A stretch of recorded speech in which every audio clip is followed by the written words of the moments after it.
And welcome back to another edition of the Change My Mind podcast. I won't change my mind because I don't have to, because I'm an American. Yes, you are. And I'm Wesley Sykes. And through the other side of the ether is the bear to my otter. It's Dr. Joseph Gilmore, power bottom for hire. And I'm not that expensive. So, you hire me. I'm there.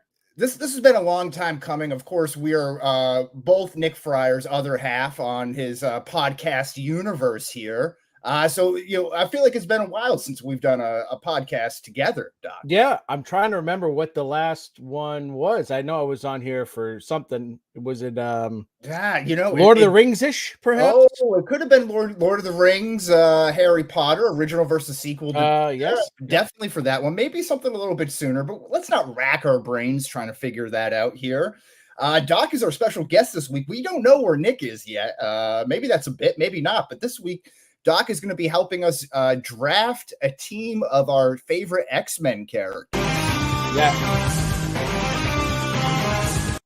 Short guitar riff. We're going to get dinged on that. We'll do that pretty quickly. But this is fun. And I from my understanding, the TLDR boys have already participated in a X-Men character draft on the Mac and Goo program.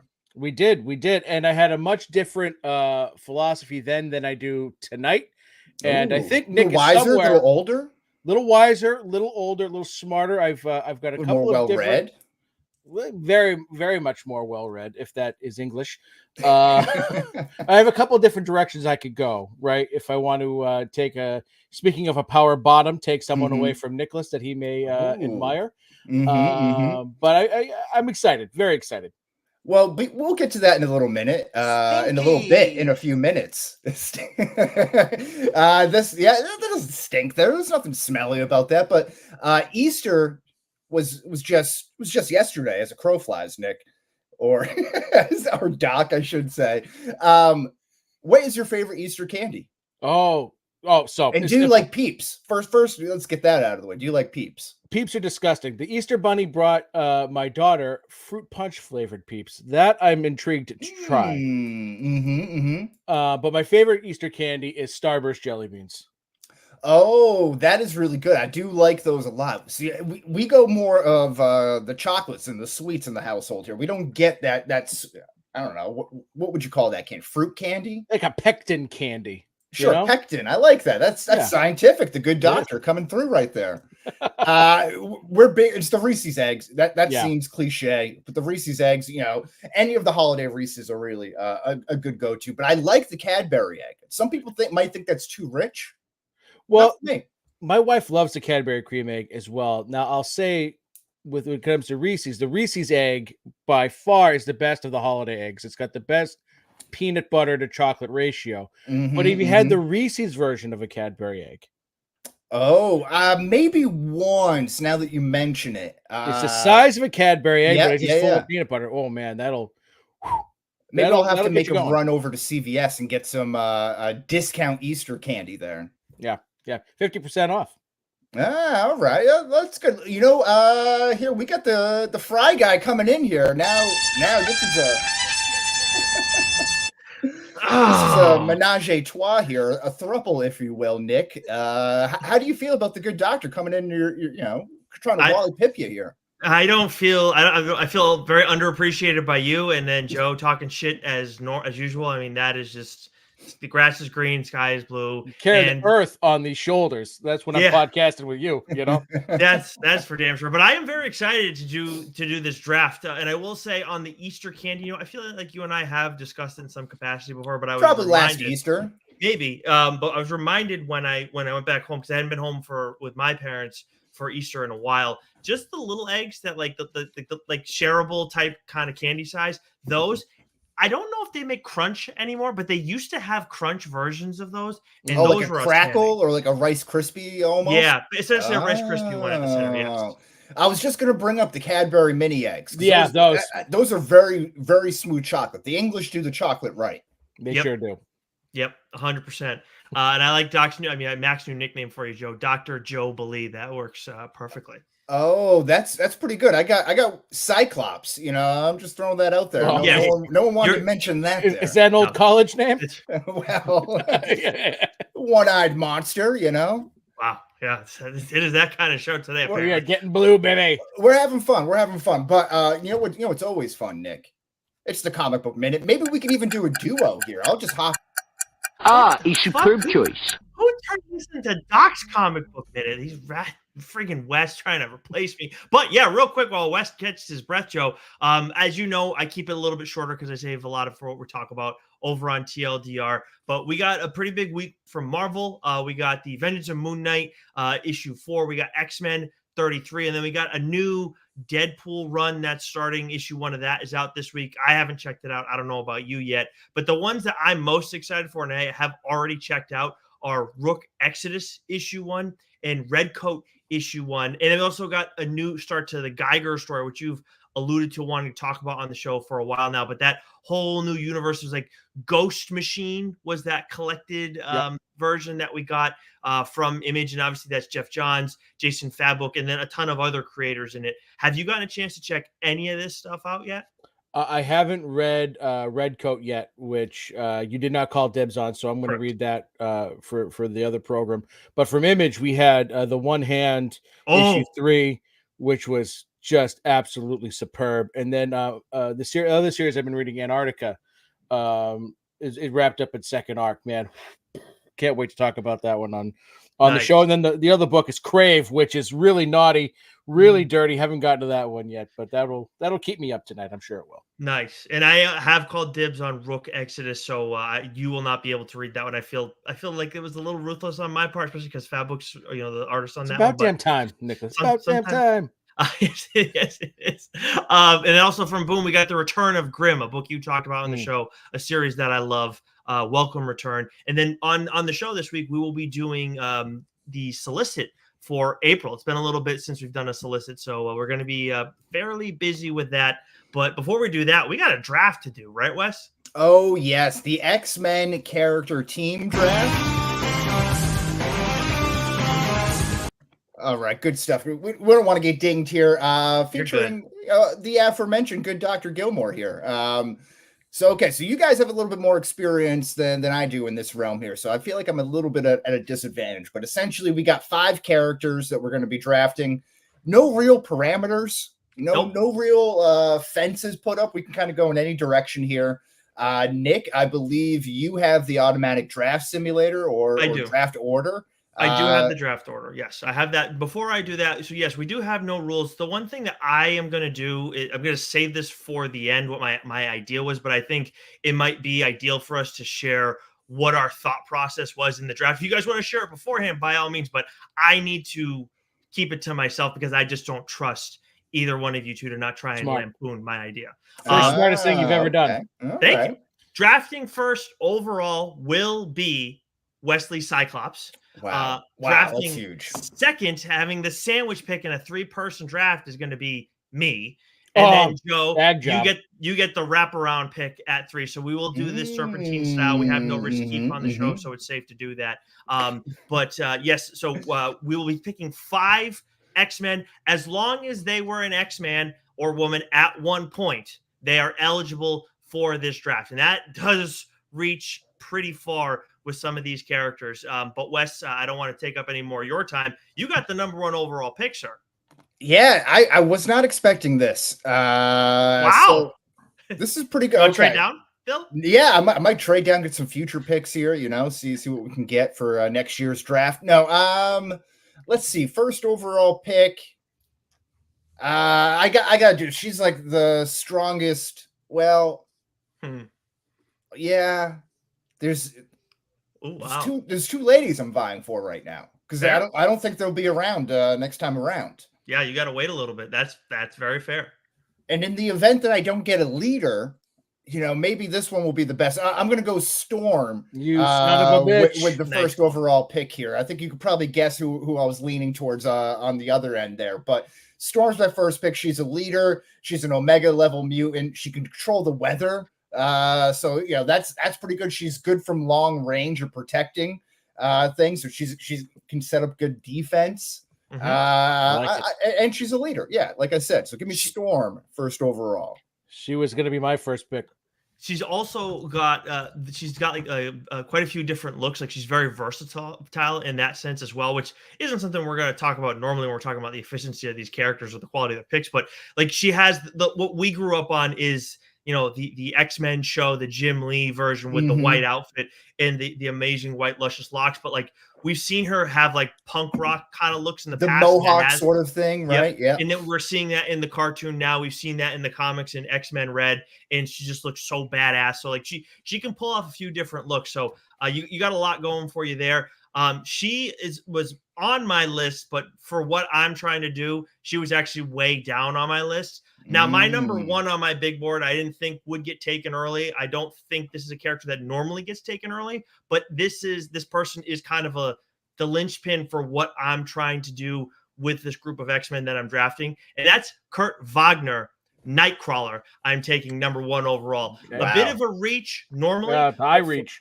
But for what I have planned for my X-Men, I need to have him there. If I had lost him, it would have been a bit of a spiral. So I couldn't mess around taking Nightcrawler. Obviously, a character that I have talked about quite a bit, whether on Change My Mind or TLDR or even on when I'm on Mac and Goo, a character who deals with the religious side of things. That was a big part of what was going on with him at Krakoa, the Way of X. We've actually talked to Cy Spurrier before, Joe and I.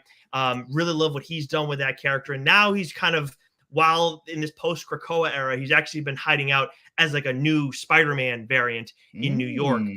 So there's a lot that you can do with that character. But for me personally, I like that the conflict that he has of being a hero, but also having this kind of peace-loving background, then, of course, looking like a demon. I think it's a little high. I love Nightcrawler, though. One of my favorite characters growing up. I remember I went to the Kingston Mall KB Toys and got a Nightcrawler action figure that had suction cups on its hands. So you could put it on the window and climb up. And I was so excited. And my brother, 7 years older than me, mind you, wanted to take away some of my excitement and try out the toy. And he thought if he threw it up against the window, that it would still stick, and it ended up breaking probably within the first hour of me getting home there. So that was a devastating moment. It's still not on my mind or anything. You moved on. You let it go. Yeah. All right, PKB Toys, by the way. Right? Yeah. KB at that Kingston Mall, it's like all broken up now. But there was the mall was great, but you also had the Toys R Us right next door. It was huge Toys R Us, so it wasn't like attached to the mall, but it was right next door. So you if you didn't find anything you wanted there, you could go over to KB Toys. It was a great spot for a kid. Quite honestly, how many more malls? Like seriously, like there's the Providence Place Mall. I know the Dartmouth Mall is doing well, but like I drove by the Galleria, which has been downhill for a while. But I drove by it yesterday for the first time in a while. Wes, it's gone. Like kids aren't hanging out in malls anymore. They're just on the dang TikTok and Fortnite, and apparently, it's the whole idea of the outdoor mall now, like Main Street, Anytown, USA, right? That's like Legacy Place and Dedham. Shout out, represent. Yeah, there you go. Sure, rent them outlets, all that good stuff. Yeah. So I'm quite surprised I'm going to be able to snag these two characters, because the first one, when Father Wesley was talking about taking one of these two ladies, I thought he was going to go in a different direction. Now, I will say I did like Storm very much for my first pick, but I'm going to take Jean Grey. Yeah, that's where I was going to go. Okay. Yeah, very, very powerful. Redhead, love it. She can be a leader. If I don't end up getting a leader later on, she could be my leader if need be. As long as she's not fainting. Long as she's not fainting, or having babies, right? Right. Yeah. That's maternity leave. It's a long time. It's Madeline Pryor, not her. She's fine. Oh, we love straddling Madeline Pryor. Okay. But no, she is. I mean, Jean Grey is as strong a mutant as there is. She's got the telepathic abilities, which can come in very handy. So the fact that she was there, absolutely love that. And the next one's Wolverine. Right. Guy, I mean, I know it's the popular move, but the guy, he's got the claws. He is a wild card, but he can self-heal, all that. Like, I might be dabbling down a road where I want a bunch of misfits that might not play by the rules all the time. And Wolverine doesn't. Oh, I was going to say Jean Grey, Wolverine, and Storm were my top three of my power rankings there. Yeah. So. Plus, Wolverine. I hope that as long as Cyclops isn't in the picture, these two can do their thing and hopefully become even stronger. But no, you got to go Wolverine, Jean Grey there, and I'm very excited to have those two on my team. So far, very strong. That is a strong team. I'm West though. I mean, like, is he gonna Cyclops? Is he gonna get in that mix over there? It could be very problematic. Yeah, let's hope he doesn't, straggle around for a late round pick there, and then you got a real throuple action going on. Yeah, that would be something. But keeps everyone on their toes. Yeah. Now, all right. So now, last time that you and I did a draft, Joe, for the X-Men, there was a character who I did not pick, who I think most who've listened to me talk about the X-Men in any capacity would think I would have picked. I am going to do that today. I'm going to take my all-time favorite X-Men character, one of my favorite characters in comic books, period, and that is Remy LeBeau, Gambit. I'm not messing around with this one. The vision I have was hopefully to have Nightcrawler and Gambit alongside one another. Nightcrawler can serve in that leadership role. Remy is obviously a little bit dirtier, a little bit scummier. He has the Thieves Guild background, obviously dealing with the Assassins Guild background as well, down in the Bayou. And also they're coming, they have different values. So maybe that's laying the groundwork, for you guys to figure out what it is I'm planning on doing, but I don't want to say too much more than that. But Gambit at my number 2.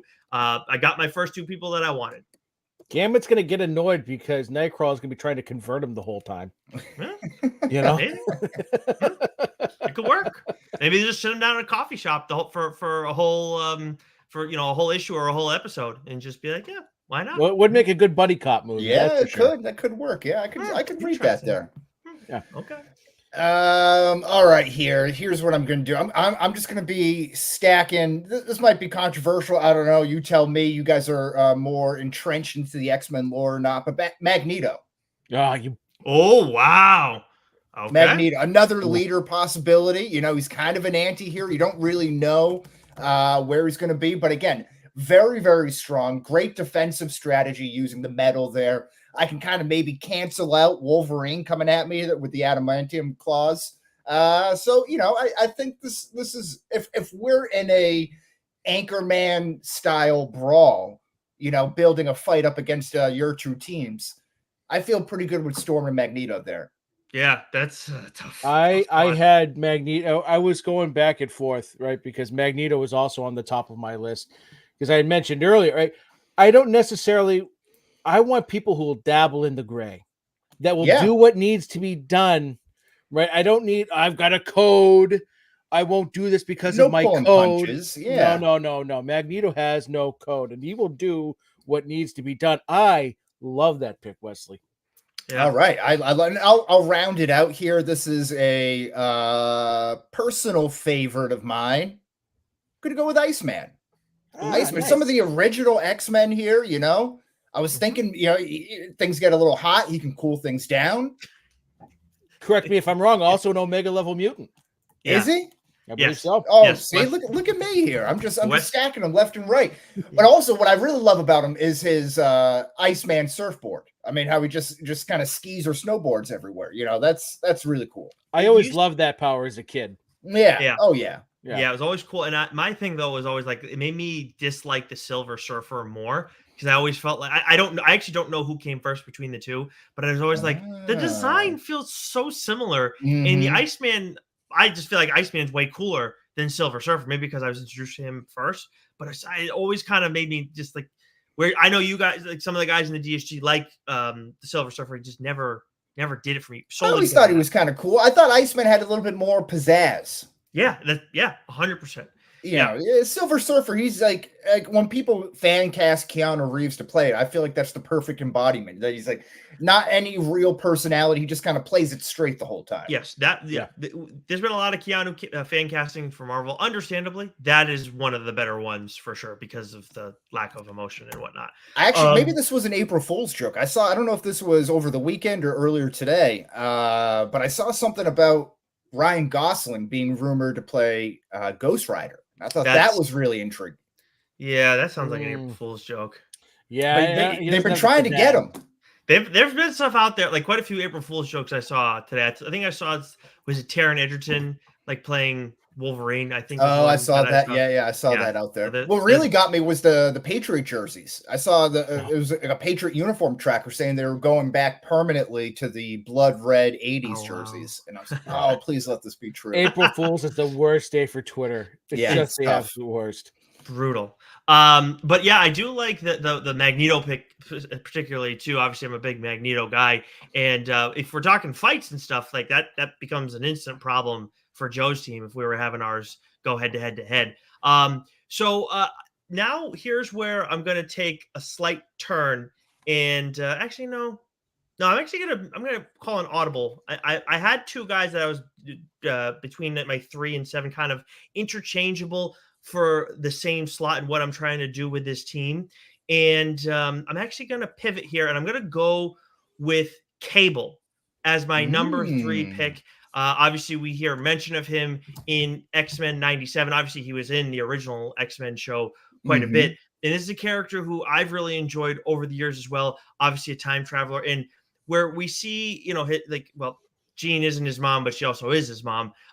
We see like a super powerful character like that who's been manipulated and taken over in a lot of ways over the years. We've also seen her display her power with Cable. He's a super powerful character and badass, but at the same time, he has that disease that they mention at the techno, whatever it is, disease because of Sinister, because of Madeline Pryor, that we see in the 3rd X-Men 97 episode. So it's nice to give everybody that little history, because I feel like over the years where you have like Winter Soldier, where he's got this metal arm and it's like badass and like, hey, this is great. And it's an enhancement for him because he lost his arm. For Cable, it is a constant problem and it is not helpful for him whatsoever. It's also not helpful against your Magneto, but at the same time, still something cool. But I like having him in the mix, because where you talk about Gambit and Nightcrawler, like, not being an odd buddy cop. I also think with Cable, that's another wrinkle in the mix where Gambit would be a pain in the ass for him. But then him and Nightcrawler have an interesting dynamic where we're talking about faith and then time travel. I feel like those don't always go hand in hand either. Interesting. I like that, because perceivably Cable could go back to Jesus's time and see if things were true or not. Yeah, 100%. Yep, I got a lot there.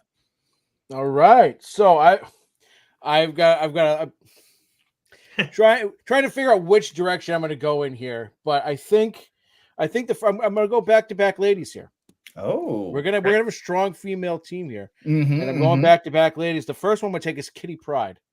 She was on my list. Yeah, she was on mine too. Wow, I'm glad I made that pivot. Right, so when she can phase through the wall, right? She can, so not quite like Nightcrawler, but she has that quick escapability. But she's also got that Shadowcat badass side to her, right? I feel like she could be a real strong member to the team, get you out of a quick pinch if you need to. And then I'm going Rogue. Gotta take Rogue. Gotta get that sweet dumper on my team.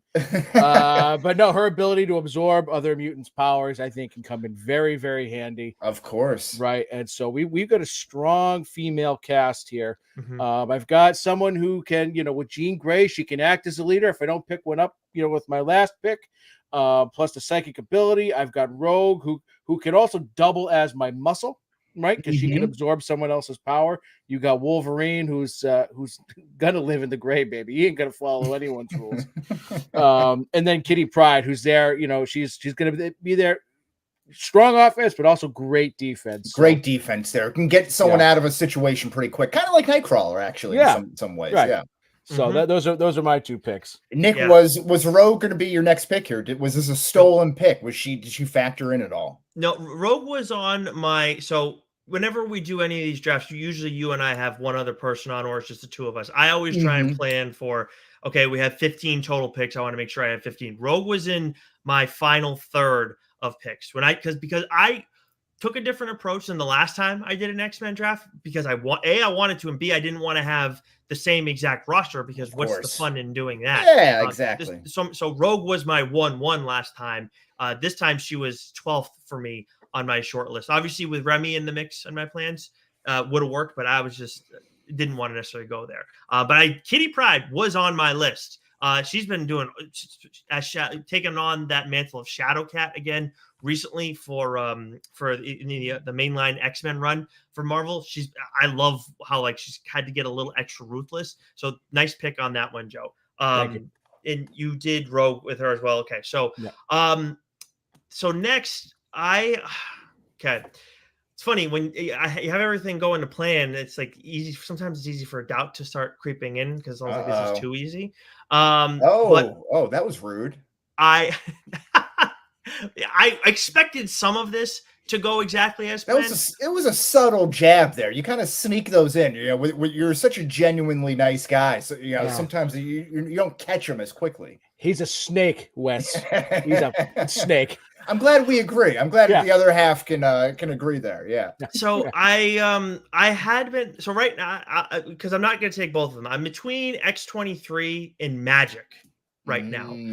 Magic and the other person that I was considering earlier over Cable was Colossus. And with Colossus, I would have needed either Magic or Kitty Pryde for the sake of the story. But kind of as I'm talking more through this with, again, Nightcrawler being at the center of things, I feel like Magic is probably the better pick for me in this one. And absolutely, that's what I'm going to do. X-23 was on my list before, a little higher, but I'm going down and going with Magic because, again, when we're talking, so what I feel very comfortable in now showing my hand a little bit. I'm building a show with these characters right now, a show or a movie. That is very much my plan. And now I have Magic, who adds kind of another wrinkle where she's a little bit similar to Gambit in some ways, where she can be a little bit edgier, but at the same time, her and Nightcrawler with the whole faith conversation, like she's seen all this other stuff that's like on like these other realms and whatnot. So she's on that side of it as well. So I'm going with Magic as my number 4 pick. Interesting. I like that note of putting a show or a story or a movie together or something like that. That was a good idea. I like that. Thank you. Okay, so I got my final 2 picks, and I'm between three characters here. Okay. Morph. Your final 2. Wow, that was Morph. I kind of love the quippy twink there, Morph. One of my favorites from the original X-Men animated series. I do love his power set. I'm going with Morph on this. Yeah. So we'll go Morph here. And what I noticed is like aside from what's her name? Rebecca Romaine Stamos, Mystique. Where she can like take on the presentation of other heroes or people. Morph, to my understanding, can actually use their powers. Okay. So it's really a wild card, right? You kind of do whatever they want. And if I'm operating under the right framework here. So pretty significant difference. And that's a good special ops character to have.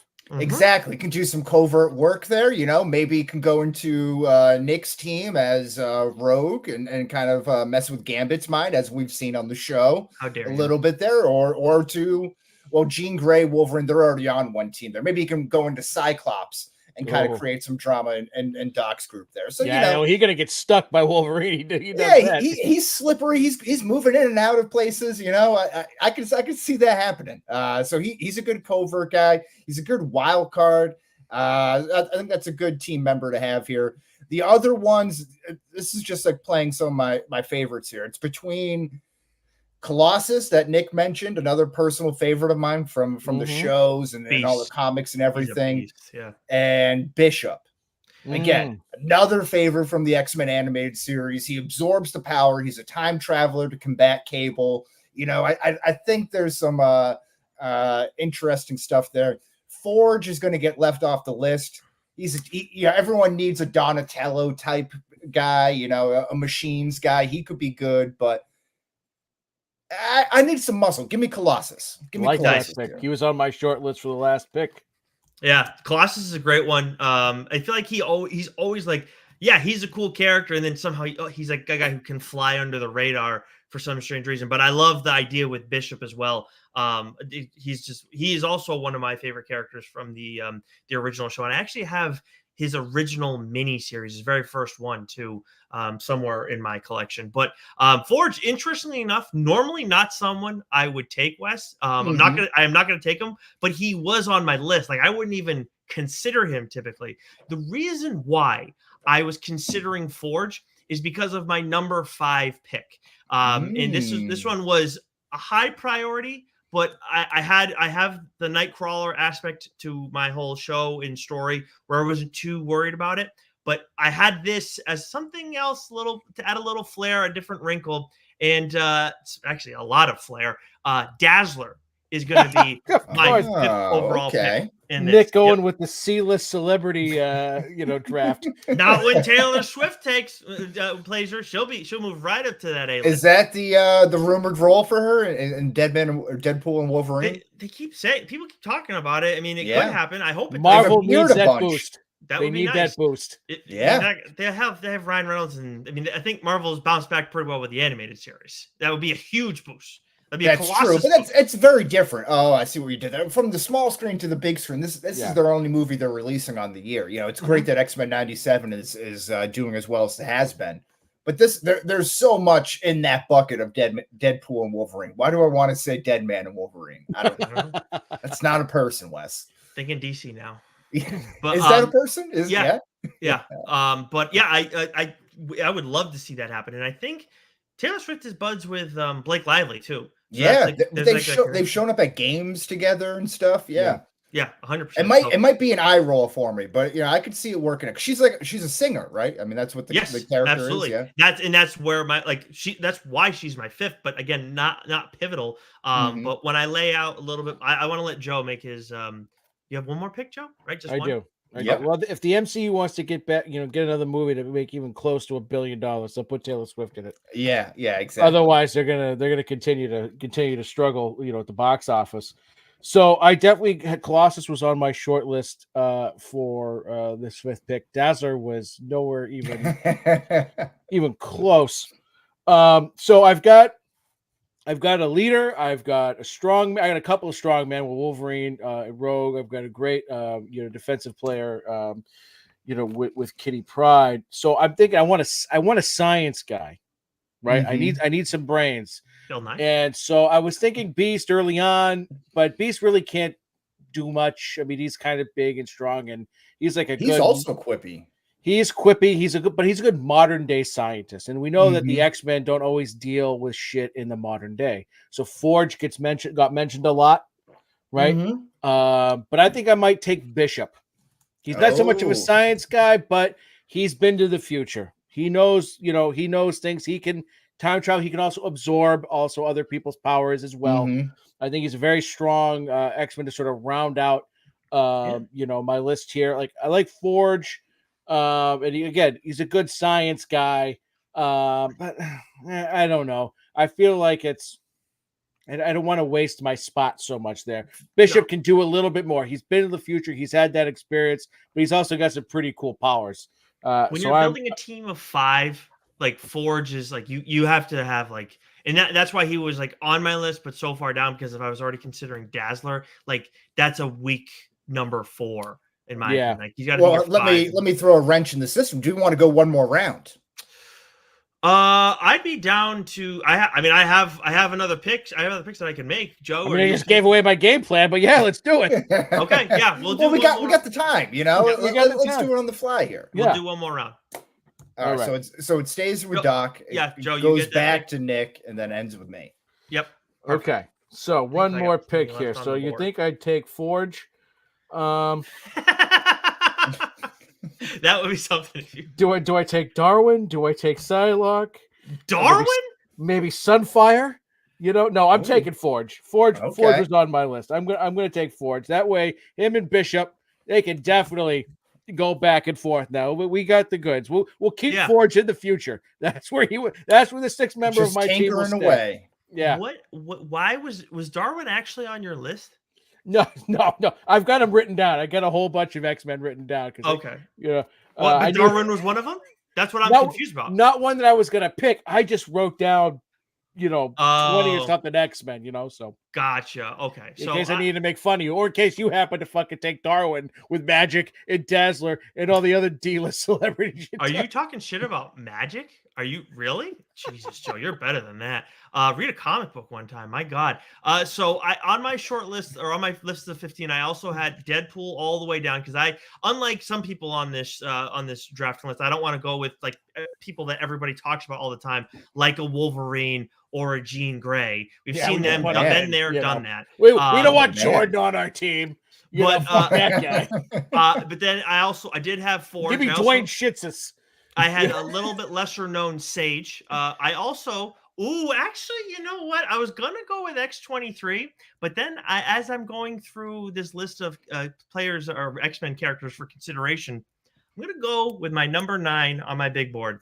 I'm gonna go with Longshot because that's what this is right now on my end. That's right, and that may be the name of my show or movie. And the reason why I'm throwing Longshot in the mix is not because because long shot to be watched by anybody. not because he's the father and son of Shatterstar, who's not going to come into the mix at all, but because he actually has previously had a relationship with Dazzler, which is kind of going to be where, again, not a Nightcrawler was a linchpin for me, but a lot of the plot is going to be centered around stuff that's happened to Dazzler in my show or movie. So yeah, Longshot as my sixth member of my team. All right, I like that. Okay, I'm going to close this out here. I'm thinking about mini groups within my group here. So if they have to split up at all, how is everyone going to coexist? I have Iceman and Storm. I imagine Storm can manipulate Iceman to a degree. He's weather, right? That kind of works. Mm-hmm. I have Magneto and Colossus. Magneto can manipulate Colossus, maybe, ball him up and then throw him at a large speed. Who knows? He could be like a wrecking ball. So I need someone to go with Morph. And I think the aforementioned Mystique would be a good pairing because they can infiltrate and do covert stuff, fuck shit up from the inside by wearing a mask, so to speak. So give me Mystique. And then if we want to do a cool storyline, Mystique and Magneto go together. So maybe that's like a villain story, that the villain team up there going against the Morph, the Iceman, the Storms, the Colossus of the world. So I think there's a couple of good versatility in there. You never know what they're up to, right? Exactly. Is there a subplot there where maybe they're double agents, right? Yeah, kind of like what we're seeing play out now with X-Men 97. Yeah, exactly. Yeah. That actually would be a really cool subplot. And I was just thinking too, have we ever seen it? Not X-Men, but in general, where we have characters. What do we call their? I know this is the ability to morph, but like, what is their superpower technically called? Like, I don't know. I'm blanking on it right now, but anyway, to mutate or whatever, but shapeshift. Thank you. That's what I was there we go. Thank you, Joe. If you had like a story where it was like shapeshifters and like normal people like us wouldn't be able to tell, but other shapeshifters can tell, like they see that person, the shapeshifter's true form for who they are at all times. Yeah. Obviously we can't, that doesn't come into play here, but I've just, as you were talking about, I've never thought about that before. Like the Red Witch from Game of Thrones. Someone's able to see her always as the old hag and not right, exactly. beauty that she really. And then you got some storyline of never judging a book by its cover. So you got a good moral theme kind of underlying the whole thing. 100%. Now I know we want to go through. We got to recap our whole list for everybody. We turn this into teams of 6. But like, was Wes first? Like with you because you picked first. Did you have? I know you ended up doing the subgroups within these teams. Was there anything else? Like, were you thinking like purely fighting? Did you start thinking about show? Yeah, I'm thinking about who would win in battle. I'm generally have a one-track mind. But once you brought up your storyline concept, that got me thinking a little bit towards the back half of my draft here. So, and some of it kind of worked out. Like I said, having Magneto as like an antagonist, anti-hero type. Mystique kind of blends with Morph, which can blend with Magneto. Colossus, also a good leader, very, very morally strong. So I think him and Storm can kind of lead from the front there. I think we got some good stuff. Iceman's kind of a follower to me. He's just there for fun. But that's an interesting group still, nonetheless. And I've like in the comics, we've recently seen Storm and Magneto intertwined on well, they've both been on Mars. So I think there's a lot of like from a show standpoint, I think there's actually some pretty high potential. And you would green like this. I like that. Mystique at the end of it all, throwing her in the mix puts a really nice wrench in it from a viewer standpoint. Maybe not from a team standpoint, but I like that. But the real question is choosing between Rebecca Romijn Stamos or Jennifer Lawrence. You know, who do I want? Rebecca Romijn, hands down. 100%. It's not even a question. Yeah, that's true. She played the character better, but the character was also written better for her, in fairness. Like I know like there's like Jennifer Lawrence was like kind of done or whatever. I don't know. Yeah, that's true. Yeah. They turned her into a hero with her, like or like an anti-hero. It's like no, like Mystique only serves her own purpose. That she's a villain for sure, but like she's not maybe not as much a team person as they made with Rebecca Romijn. What's her last name? Stamos. Okay. You put respect on John Stamos' name. Yeah. That's John Stamos' wife? Yeah. Well, ex-wife, right? Or are they still married? I didn't know that either way. I think who's Jerry O'Connell is married to Rebecca Romijn now. Gotcha. Yeah. Okay, but either way, like she was working more alongside Magneto there, but like still a villain. Like she should always be in that direction. She can be a bit of a rogue if you want, sure, but always out for number one. And in the J-Law stuff, we saw some of that, but it was kind of more heroic. So yeah, she did definitely turn more into the hero. The cringy line of naming everyone X-Men, but the women do all the saving. Maybe you should be X-Men. It just felt a little bit too telegraphed for me. In that, what was that? Dark Phoenix? Which one was that? It was Apocalypse. That was Apocalypse. Yeah. Brutal. Dark Phoenix. We ripped that one. Both those movies. That was tough. That was tough there. Garbage. Joe, what was your plan in all of this? Well, I wanted a well-rounded team, right? I wanted a team that could, no matter what the situation was, be prepared, right? I love to be prepared. I don't like to be caught off guard. Mm-hmm. Yeah, and be prepared. But I wanted some strength, and I wanted some strong mutants. Jean Grey, Wolverine, some strong mutants there, right? Rogue. This is a badass team. They're going to go in. They're going to kick some ass, and I think most of these characters, except for Jean Grey, might be, unless she's the Phoenix, right? But as Jean Grey, she's probably the most morally centered character on my list. All these other characters, they'll go beyond what needs to be done to get the job done. There's some gray there with all of these characters, and I wanted that. Emma Frost was a character that didn't get mentioned. She was on my list too. Yeah. She's really strong. She's got some great abilities. Again, another character that's out for herself. Would have done well on Wes's team. Wes has got the ultimate wild card team. Definitely.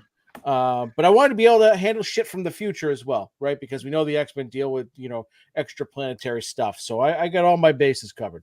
And your wild card in Wolverine could be tempered by Jean Grey. She can reel him in. Yeah, she can, she knows what buttons to push. Yeah. Oh yeah.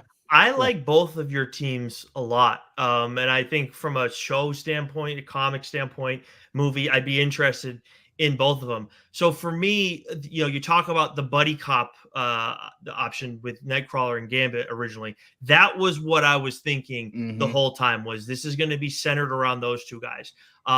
As when it went along, I had Colossus as my number 3. He was kind of going to be a muscle in all of it. But as I was thinking about it more, and then as I was talking about it with you guys, I really liked the idea of Cable and Nightcrawler being side by side, because I do think there's a little bit more of a stronger opinion between the two of them. And then with the Dazzler of it all, I know it seems funny, but she's, again, more of a plot device for what I'm thinking.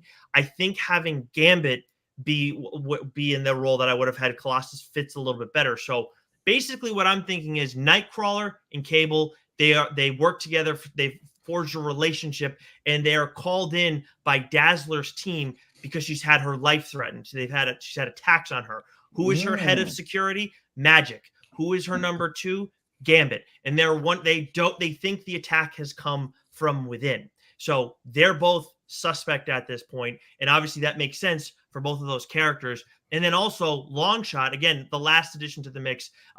Very easy when we're seeing somebody get attacked. They're ex-lovers, so he's in the comics. They both had forgotten their relationship in the past, so it makes it easier to kind of you have a little more wiggle room with that. Like he could maybe remember or something to that effect. A little 51st Dates situation there, Yes. Let's have Adam Sandler as Longshot. There you go. I'm down with that. Why not? Yeah, that's in. Let's get weird with it. Sure. And Cable as Rob Schneider. Right, this staple. This guy writes one comic book, and all of a sudden now everything's plot driven, right? He's telling. I like that the wheels are turning like that, though. Yeah. That's good stuff. That's how you create good content in this world. Yeah, thank you. I appreciate it. I hope everybody. We're still waiting for it from Nick. Oh no! I just got my survey from the Kickstarter account. Yeah, the backer filled kit. that out yesterday. Yeah. Oh yeah. Yep, everybody be on the lookout for that if you did back the project, and I appreciate it very much. Yeah, excited to get the physical copies. Hopefully, I don't know the exact timeline on that, but hopefully soon. Hey, when they come, they come. This isn't some scam here. You're not running like a Ponzi scheme on us, are you?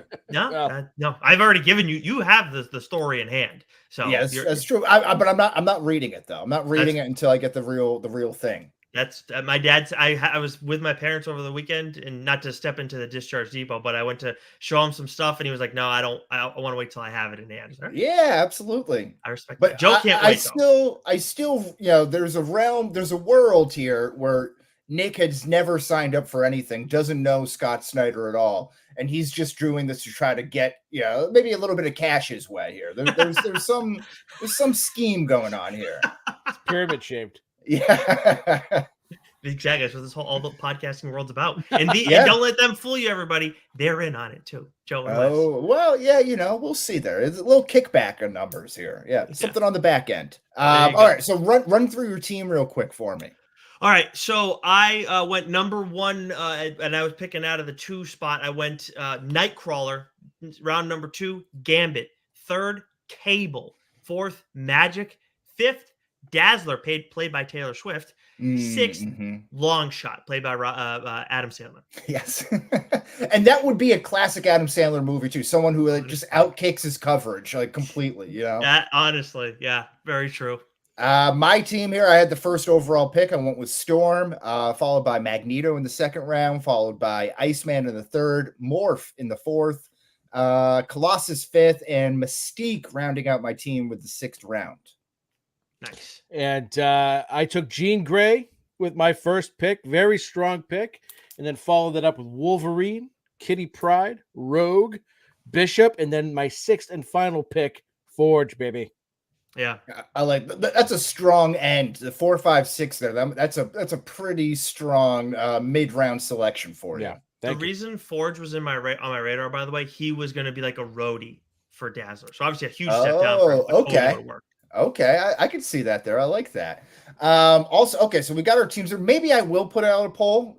Maybe not, because it's April Fool's. I'll keep you on your toes.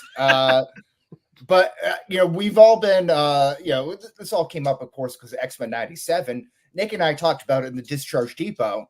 Doc, are you all caught up? I'm all caught up. Absolutely love it. Yeah, it's been really good. The most recent episode, I think, we talked about this maybe in the group chat. I don't know, online, or on here, but the last one was super emotional. Yeah. I've watched it, I think, 3 times already. It's like one of the better, if not, one of the better X-Men animated series episodes, period. Yeah, and I love they pick it up just like they did in the original series, where they leave you on a cliffhanger that leads into the next episode. But each episode is kind of can live on its own. Yeah, I love how there's that kind of interconnectivity, but they also have that standalone factor. The stuff with the baby killed me. Having a an infant child, that makes it all the more real. I was watching it in bed on my iPad, and Jules leaned over and just caught the final few minutes of it, and then started tearing up. Doesn't know who any of the characters are, or no connection to anyone, but she's like, this is kind of fucked up, Dude, it was super well done. I was blown away at how like I felt like welled up a little bit with the Madeline Pryor stuff. Like they did an out at the end specifically. Like I just didn't expect that because like it's cable. Like I know it's cable. I know he's going to get taken to the future.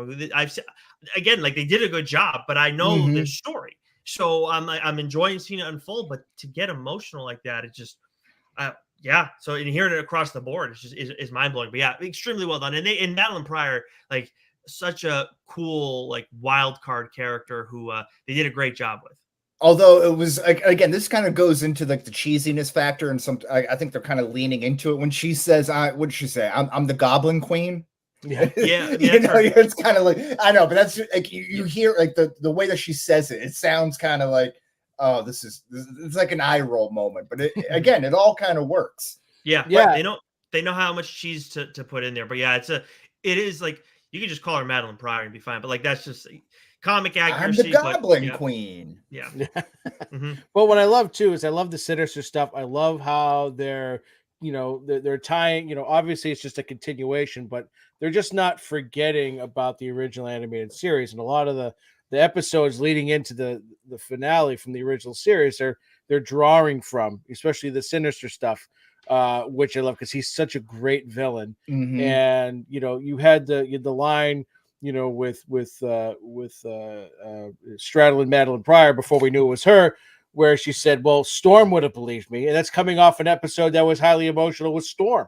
Yeah. Right. So it's just each episode, it's only 3 so far, but they've rolled into each other really well. And it's almost as if like the original animated series, it's just a straight continuation. Like there wasn't 20 something years in between. Yeah, no, they've done a really good job production-wise, writing-wise so far, but I've been really happy with it. Also, obviously, just how feared the X-Men are by the general population, right? So that's kind of an underlying theme throughout this.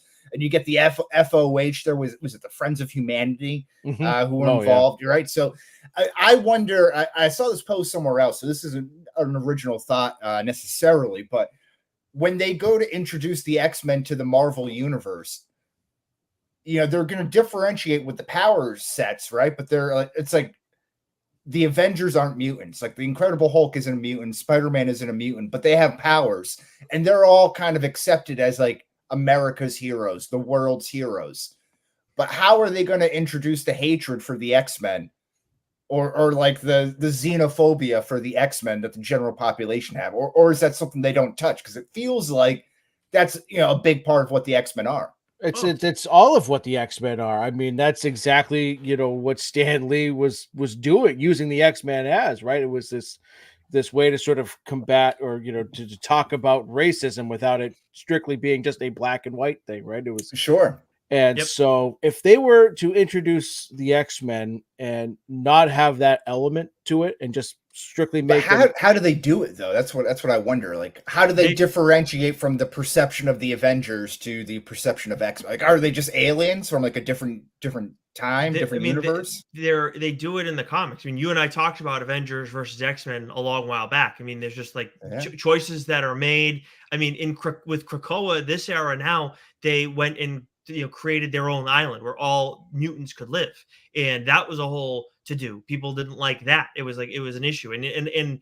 even with the superhero community, they don't always. I mean, obviously, Avengers versus X-Men, they don't always get along with their other buddies. That's why when like everyone's like, oh, all these X-Men have been Avengers before. Not really. It's like Wolverine's done it, Rogue's done it. Not many other people. Yeah, maybe I think I'm not sure if I'm putting my question the right way. Like, how do they make the people of the MCU, like the you and I's of the MCU, xenophobic of the X-Men, but not the Avengers, or like the Avengers? I don't know how they make. Like, how are they going to differentiate that? Is my question. Oh, I mean, I think that it's like I mean, the biggest thing is that they're like a different species, and I mean that, and for us, yeah, but technically though, like. You could say Miss Marvel gets her. Like, people don't know her, but they accept her. You know what I mean? Like, I don't know. Like, I say it all depends on how they're introduced into the MCU, and then I think it's gonna have to sort of be one of those things where they're introduced, and it's not a thing. But then over the course of say a movie or two of us, of them being ingrained in the MCU, then we start to see it kind of build over time, and then you give us a solo X-Men movie where maybe that's a major plot point of it, right? Yeah. So it's probably going to have to be something that is like, oh my God, who are, not necessarily they're aliens from a different country, but all of a sudden, like, they're just coming out of the woodworks and we're being exposed to them. And then you see that slow build, that slow hatred of them. And then maybe you give us a standalone X-Men movie where that's a major subplot to whatever's going on. Yeah. It's just interesting because it's kind of the same thing, right? Whether they have whether you get injected with something like Captain America or Incredible Hulk or something like that, or just being born with the powers. Essentially, like, it's still to the general population something new, but they accept one but not the other. It's a hypocrisy for sure. Yeah, it's very much a hypocrisy, but I think where it's interesting, and as we're talking about it more, like they've done it in the comics, like it's established there. It's been that way for a long time. But now what you're talking about is a very valid question in the sense of like, we're not like we all like superhero fans enjoy superheroes, but now it's like, in this world, in a different era. Like, we're not talking about the 60s where they were first created, or the 80s where they like took off with the addition of Wolverine and stuff like that. We're talking about now. How is that going to be different? I do think that there's a lot more it's a more polarizing time, but you're right. It is an interesting question. How are they going to spin what they've done in the past? Well, we already saw it to a bit of an extent what led up to Civil War with the Sokovia Accords, right? And the government trying to control the superheroes, right? Foundation. So we'll probably get something along those lines where it's like, okay, now we know mutants exist. We've got to, maybe you got a president or whomever, a group of people that say we're going to, we need to control, round up, whatever. And so maybe that's how they do it. They kind of play it a lot like how they did leading up to Civil War. I wonder if they take what they've done, what the boys do, like that whole story with Compound V and everything. I wonder if they don't do that exactly, because that would for sort of reasons to be not okay. Sure, but if they, like the people that Joe's talking about, like the people who are the anti-mutant people, try and make this claim that this is what's happening, or like they're poisoning the water, like that kind of shit. And that's why we have mutants all of a sudden, something just simple like that then leads to like, it's a problem that they're popping up. And now once they have mutants, they're reproducing and it's furthering all of this issue. So maybe that's the route. I like that. Somebody poisoned the water hole. That's a Western theme. We were just talking about that with the Roadhouse, taking a Western theme and adapting it for today's world. I like that. I wonder if it's anything to do with like the converging timelines, or like the multiverse collapsing on itself, that something gets merged. What's the word that they use? An incursion? Is that the term that they use? I believe in Loki. Yeah, but it's a tough. It's going to be a heavy lift, because you're like, it is. They're talking about, but then just like when they bring him in the mix, Roadhouse. And just how important this is too, right? To get it right, because you don't want another fan four stick situation or whatever. If they fuck up the introduction of the X-Men, the MCU's toast. Yeah, it's really toast. Back from. In fairness, I've very much said, I've like with a lot of the rhetoric that we have in the DSG of like, the MCU being in trouble, I've pushed back against that. However, if you don't get the X-Men right, that is a huge problem. I agree. Yeah. It's a tentpole property. It's the best. Outside of Spider-Man, that is your best property for Marvel, and they have not used it. But that's also why I'm very confident in how things are going to go. I hope so. I'm just as confident as you. But you know what I'm always confident in, Nick? Where is it? The Discharge Depot. Choo-choo, bitches. Nick, what did you do on this glorious Easter weekend? I went and spent time with my family for Easter weekend. First time in a long time that I've been back with them. I usually go to see the in-laws for Easter. So had a nice time, and and you got to see like my aunts and uncles as well too. So nice relaxed time. Watched what was it for the first time in a long time? Talladega Nights. For the first time an old favorite in the Fryer household. Yes, that is definitely like at least it's probably number one for my family, like that we used to watch the most. But at least top 5, right there with like Daddy Daycare and Tommy Boy. So quite actually, my mom says Mr. Deeds should be in that mix as well. So there's It should be. Yeah, that's a great one as well. that's you sick ass mofo. You better tap that shit before she starts boning other guys. yeah. Booyah, kid. Yeah. But yeah, that is what I did. What about you? I had a glorious Easter Sunday afternoon. But aside from that, I rewatched Godzilla, the last two Godzilla movies, in anticipation of what apparently it didn't do very well. But the Godzilla X Kong movie that just came out this weekend. So I watched Godzilla King of the Monsters. Great. You got Ghidorah out there with the three-headed dragon. Very cool stuff. Godzilla versus Kong. Also, these movies are like, they're not good, but I love them anyway. And it's like a guilty pleasure. It's not like it's so good, it's so bad, it's good. I just know they're not really good, and I just love them anyway. Just give me these like cheesy action movies that are just filled with monsters. It's a fun time. You got Hollow Earth there. You got good like conspiracy theory stuff in there throughout.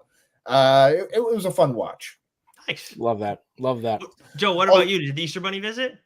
The Easter Bunny did visit, and then we went to my parents' house. Violet did a wonderful Easter egg hunt, but my family got me the MetaQuest 3 VR set for my birthday. So very nice. Been downloading some games on that. There's a cornhole game, and my daughter was playing cornhole on it, which was hilarious. But the best thing that happened was, so today is April Fool's Day.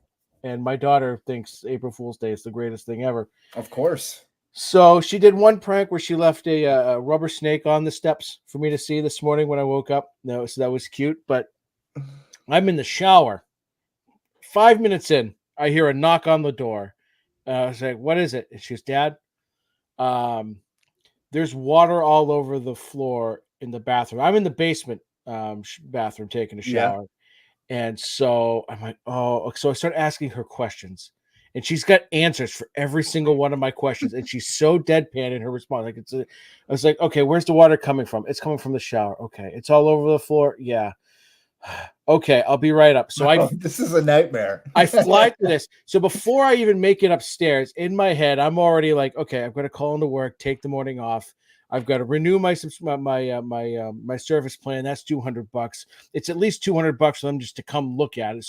So before I even get up the stairs and see what's going on, I'm like $500 in the hole and taking the morning off of work. I open up the bathroom door. She's in there laughing. She had filled about 6 cups worth of water and just put them on the floor. She goes, "See, there's water all over the floor." Oh, I like that. That's good. She actually went the extra step to actually put the water in the cups to get the bit. I get that's dedication. I love that. Yeah, I was like, oh, geez. I was like, I was hook, line, and sinker, and I had just been April Fool's pranked 5 minutes prior. I should have seen it coming, but no, because we've had issues with that bathroom before, so it was just you know how you get her back. You eat all of her Easter candy chocolate and everything tonight and be like, April Fool's all gone. I don't know what happened to it. No, like, that was all too quick. That was coming out of a holster. You were prepared. Oh, it's on the desk. It's ready to go. Yeah. That would not go wrong. Wes, how was the little Mrs. First? It was great. Yeah, we did a little Easter egg hunt. You know, after church, some young kids actually brought over the Easter eggs that they had found and started putting them in her Easter basket, which I thought was adorable. Aww. Which we then just gave back to them because that would have been like us adults eating the candy that the kids gave to us. So didn't really feel right doing that, but yeah, it's nice. We had a nice, lovely Italian dinner at the Mezzaluna, the preeminent Italian restaurant in Bourne. It's the only one.